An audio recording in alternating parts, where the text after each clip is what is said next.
যুক্তরাষ্ট্র পারে, কানাডা পারে, পারে না কেবল বাংলাদেশ। নিশ্চয়ই বিশ্বকাপের উদ্বোধনী ম্যাচটা দেখেছেন।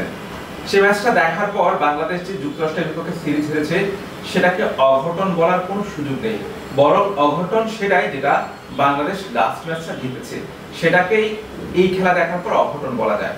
না হলে সিরিজ জেতাটা যুক্তরাষ্ট্রের প্রাপ্য ছিল এবং সেটা তারা জিতেছে। আজকের খেলাটার কথা একটু আসি যদি বলি, 195 রান টার্গেট দিয়েছিল কানাডা এবং সেই টার্গেট 14 বল হাতে রেখে সাথে 7 উইকেট হাতে রেখে জিতেছে যুক্তরাষ্ট্র।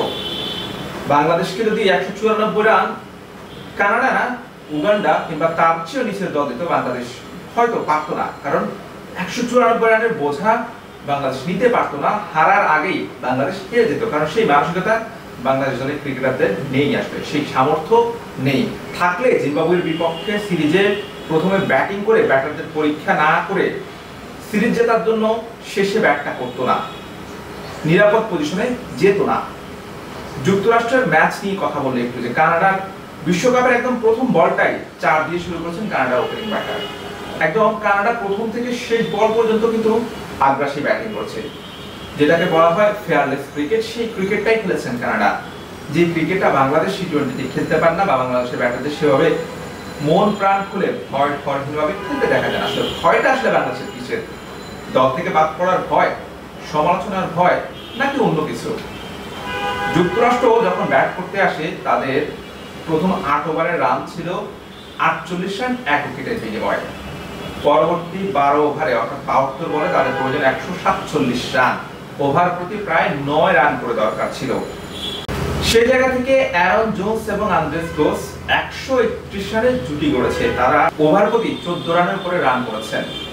40 বলে 94 রানের দারুণ একটা ইনিংস খেলেছেন অ্যারন জোন্স, এবং আন্দ্রেস গোস তিনি করেছেন 46 বলে 64 রান। তাদের দুজনের ইনিংসে ভর করে কিন্তু যুক্তরাষ্ট্র জয়টা ছিনিয়ে নেয়। ভাবতে পারেন যে 8 ওভারে যেখানে রান ছিল 48, ওভার প্রতি রান দরকার ছিল 9 করে জেতার জন্য, সেখানে যুক্তরাষ্ট্র 14 বল হাতে রেখে 7 উইকেট হাতে রেখে জিতে গেছে। ঠিক কিভাবে খেলেছে তারা? অ্যারন জোন্স, যিনি কিনা গত বছর মেজর লিগ ক্রিকেটে তাকে নিলাম থেকে দলে নেওয়া হলেও পরে তাকে বাদ দেওয়া হয়, এবারও প্রথমবার ড্রাফটে দল পাননি, পরের বার হয়তো তাকে নিয়ে কাড়াকাড়ি শুরু হতেই পারে। এই ম্যাচ খেলার আগে তার স্ট্রাইক রেট ছিল 104, 50 করেছিলেন মাত্র একটি। সেই ব্যাটার বিশ্বকাপের মতো বড় মঞ্চে 22 বলে 50 করেছেন এবং 40 বলে 94 রানের একটা ইনিংস খেলেছেন। এক ইনিংসে টি-20 বিশ্বকাপের সবচেয়ে বেশি ছক্কা মারার রেকর্ড হচ্ছে ক্রিস গেল, তিনি এক ইনিংসে 11টা ছক্কা মেরেছেন। অ্যারন জোন্স এই ইনিংসে তিনি 10টা ছক্কা মেরেছেন, আর একটা ছক্কা মারলে কিন্তু গেলের রেকর্ডে হাত বসাতো। ঠিক কি ইন্টেন্টে খেলেছেন তিনি, কিভাবে খেলেছেন? আরেকজন ক্রিকেটার আন্দ্রেস গোস, তিনিও করেছেন 64 রান। তাদের আসলে সামর্থ্যটা আসলে এখানে প্রমাণ হয়, আসলে তাদের সাহসটা কত বড়, বা তাদের যে আসলে খেলার যে ধরন সেটা আসলে এখান থেকে প্রমাণিত হয়। বিশ্বকাপের মতো একটা বড় আসরে 194 এর টার্গেট, এরপরও তারা কিন্তু যেভাবে সাহস নিয়ে খেলেছে সেটা আসলে নিঃসন্দেহে প্রশংসা দাবিদার। এবং কানাডা 194 রান করেছে, এত বড় স্কোর করে তারা জিততে পারেনি, কিন্তু আসলে তারা আসলে দেখিয়েছে তাদের সামর্থ্য কতটুকু। তারাও কিন্তু ভালো খেলেছে এবং প্রথম থেকে শেষ পর্যন্ত তারাও আগ্রাসী ব্যাটিংটা করেছেন এবং টি-20 তে যে ইন্টেন্টে ব্যাট করা দরকার সেই ইন্টেন্টে ব্যাট করেছে। যুক্তরাষ্ট্র অনেক বেশি ভালো খেলেছে বলে, কানাডার বোলিং সাইডটা একটু দুর্বল ছিল বলে কিন্তু তারা ম্যাচটা জিততে পারেনি। আর দেখুন, এই উইকেটেই বাংলাদেশ দল যুক্তরাষ্ট্রের বিপক্ষে 160-70 রান করতে পারেননি, জিততে পারেননি দুটো ম্যাচ। সে জায়গায় অন্য দলগুলো র্যাঙ্কিং এ, যাদের যুক্তরাষ্ট্রের র্যাঙ্কিং 19, সেই র্যাঙ্কিং এর দলটা 194 রান চেস করেছে এবং কানাডাকে তারা আসলে গত কিছুদিন আগে তারা সিরিজ হারিয়েছে। সে জায়গায় আসলে বাংলাদেশের ব্যাটাররা, যেখানে আসলে অভিজ্ঞ অনেক ব্যাটার হচ্ছে, বাংলাদেশের যে পরিমাণ ফ্যাসিলিটিস বাংলাদেশের ক্রিকেটাররা পেয়ে থাকে, যে পরিমাণ তাদের টিম ম্যানেজমেন্টে যে কোচ থাকে, ঠিক ওই সুবিধাটা কিন্তু ইউএসএ এবং কানাডার ক্রিকেটাররা পেয়ে থাকেন না। এবং অবাক করার ব্যাপার হচ্ছে, ইউএসএ এবং কানাডার যে 22 জন ক্রিকেটার উদ্বোধনী ম্যাচে খেলেছেন তাদের মধ্যে মাত্র 3 জন ক্রিকেটার সেই দেশের, অর্থাৎ যুক্তরাষ্ট্রের 11 জন ক্রিকেটারের মধ্যে 3 জন শুধুমাত্র ওই দেশের নাগরিক, বাকিরা অন্য দেশ থেকে গিয়েছে অভিবাসী, সেখানে ক্রিকেট খেলেন। কানাডার মধ্যে 11 জনেই বিভিন্ন দেশ থেকে এসেছেন এবং তারা কিন্তু কাজের পাশাপাশি ক্রিকেট খেলেন। বাংলাদেশের ক্রিকেটারদের মতো একদম বয়স ভিত্তিক থেকে ছোটবেলা থেকেই ক্রিকেট খেলে বেড়ে উঠছেন বা ওই রকম সুযোগ সুবিধা পান না বা ক্রিকেট নিয়েই থাকেন না, তারা কিন্তু ক্রিকেটের পাশাপাশি অন্যান্য কাজ করতে হয় বা অন্যান্য কাজ করেন।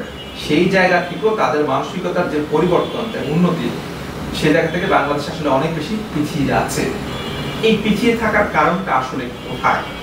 বাংলাদেশের ক্রিকেটাররা কি আসলে যেটা বলছিলাম যে একদম টি-20 বিশ্বকাপের প্রথম বলটাই 4 দিয়ে শুরু করছেন, বাংলাদেশের ক্রিকেটারদের ক্ষেত্রে এমনটা মনোভাব দেখা যায় না। হয়তো ব্যাটাররা ভাবেন যে প্রথমে আসলে কয়েক বল খেলবেন, 20-25 রান করে আগে নিজের জায়গাটা ঠিক রাখবেন, ওই 20-25 রান করার জন্য যত বল খেলা দরকার খেলবেন, এরপরে না হয় একটু মেরে খেলবেন, তারপরে স্কোরটা দ্রুত গতিতে আগাবেন। দেখা যাচ্ছে 20-25 বল খেলে বা 20-25 রান নিয়ে সেট হওয়ার পর তখন কিন্তু আউট হয়ে যায়। ঠিক এই জায়গাটাতে আমার মনে হচ্ছে বাংলাদেশ দল পিছিয়ে আছে, যে আত্মকেন্দ্রিক যে খেলা, দলের জন্য না খেলে নিজেদের জায়গাটাকে সেভ করার জন্য, এই মানসিকতা মনে হচ্ছে বাংলাদেশের ক্রিকেটারদের মধ্যে অনেক বেশি দেখা যাচ্ছে।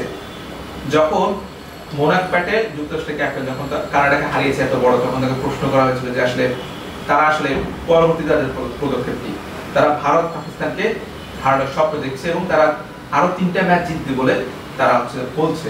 যদিও কানাডা ভারত পাকিস্তান একটা, তারপর তাদের মাঝে যে সাহসটা আছে, তাদের যে অ্যাগ্রেসিভনেসটা আছে, সেটা আসলে নিঃসন্দেহে তাদেরকে বাড়তি অনুপ্রেরণা দেবে এবং তারা সেটা প্রথম ম্যাচটা যেভাবে তারা জয় ছিনিয়ে নিয়েছে, সেটা আসলে প্রশংসা তাদের করতেই হবে, তাদের ব্যাটারদের, বোলারদের।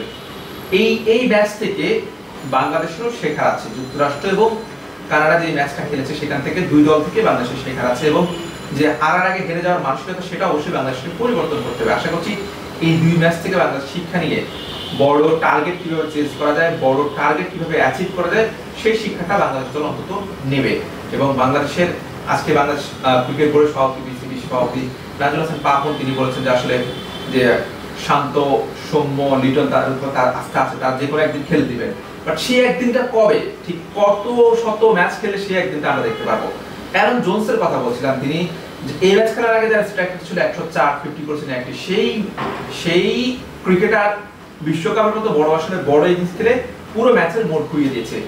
ঠিক বাংলাদেশে এমন কয়েকটা ম্যাচ দেখেছেন যে একাই মোড় ঘুরিয়ে দিয়েছে, কিংবা বিশ্বকাপের মতো বড় আসলে এমন ক্রিকেটার বাংলাদেশে খুব কম আছে, এমন সামর্থ্যের ক্রিকেটার বাংলাদেশে। আসলে ক্রিকেটার আসলে প্রতিভা নিয়ে জন্মায়, কিন্তু আসলে সেই প্রতিভাটা বিকশিত করতে পারে না।